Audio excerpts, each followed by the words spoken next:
আচ্ছা দেখে নে, এখানে বলছে আয় আরো বেঁধে বেঁধে থাকি থেকে যে কবিতাগুলোর মধ্যে এখান থেকে এমসিকিউ প্রশ্নগুলো, গুরুত্বপূর্ণ প্রশ্নগুলো আলোচনা করছি।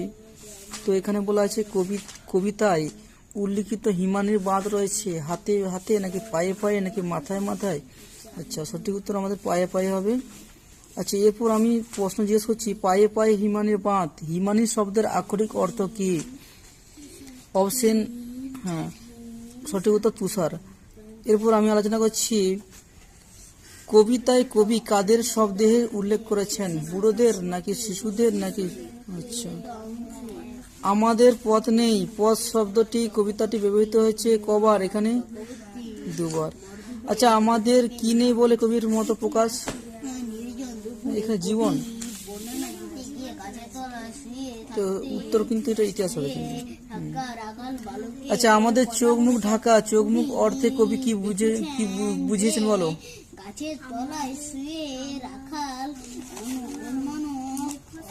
হ্যাঁ। আচ্ছা, আয় আরো বেঁধে বেঁধে থাকি কবিতাটি দ্বিতীয় লাইনটি কি বলো তো? ডান পাশে আমাদের ডান পাশে ধস নাকি গিরিখাত নাকি বোমারু, কোনটা হবে? বাঁয়ে গিরিখাত। আচ্ছা, গিরিখাত শব্দটি আক্ষরিক অর্থটা কি বলতো? পর্বত গ্রহ, তাই তো? আচ্ছা, আমাদের মাথায় রয়েছে কি? বোমারু। আমরা ভিখারি কত মাস বলে কবির মত বলতো? 12 মাস। কবি শঙ্খ ঘোষের প্রথম প্রকাশিত কাব্যগ্রন্থের নাম বলো?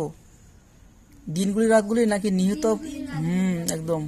আচ্ছা, শঙ্খ ঘোষ রচিত একটি প্রবন্ধ গ্রন্থটির নাম বলো? কালের মাত্রা ও রবীন্দ্র নাটক।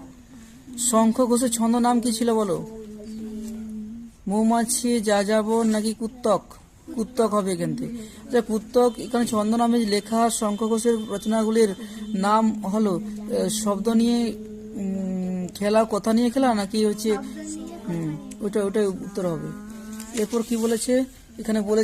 বলছে যে আয় আরো বেঁধে বেঁধে থাকি কবিতাটি ব্যবহৃত হয়েছে কতবার বলতো?